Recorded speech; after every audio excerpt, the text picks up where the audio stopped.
অবশেষে জটিলতা কাটতে চলেছে নারী ফুটবলে। পিটার বাটলারের অধীনে বিদ্রোহ করা সাফ জয়ী নারীরা অনুশীলনে ফিরবে বলে জানিয়েছেন বাফুফে। আরব আমিরাত থেকে জাতীয় দল ফেরার পর মার্চের ক্যাম্পে যোগ দেবেন সাবিনারা। দুপুরে বাফুফেতে সাংবাদিকদের এসব কথা জানান নারী উইং প্রধান মাহফুজা আক্তার কিরণ। আরও জানাচ্ছেন আতিকুল ইসলাম শাকিল।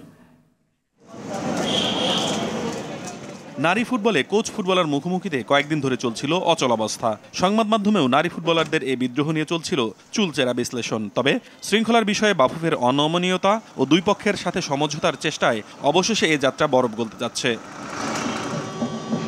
যদিও অনুশীলনে ফিরতে কিছুটা সময় চেয়েছে সাবিনারা। আসন্ন আরব আমিরাত সফরে তাই তাদের ছাড়াই দল সাজাবে কোচ পিটার বাটলার। ২৬ ফেব্রুয়ারি ও মার্চের ২ তারিখে সেখানে দুটি আন্তর্জাতিক ম্যাচ খেলে দেশে ফেরার পর কয়েকদিনের ছুটিতে যাবে জাতীয় দলের ফুটবলাররা। এরপর মার্চেই শুরু হবে এশিয়ান বাছাইয়ের ক্যাম্প, যেখানে যোগ দেবে মনিকা ঋতুপর্ণারা।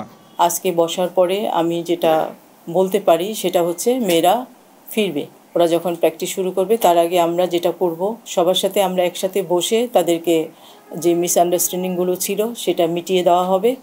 যে কেউ যেন যেহেতু একসাথে ট্রেনিং করবে মাঠে, কেউ কারো প্রতি যদি অসন্তোষ থাকে তাহলে সেখানে ভালো কিছু হবে না। মার্চে অনুশীলনে ফেরার পরেই সাবিনাদের সাথে চুক্তিও সেরে নেবে বাফুফে। ওরা ট্রেনিংয়ে যাবে এবং কন্ট্রাক্ট সাইন করবে। এটা একটা ইনসিডেন্ট, এটা যেটা হয়েছে আমি আশা করি ইন ফিউচার আর এর কোনো সুযোগ নেই।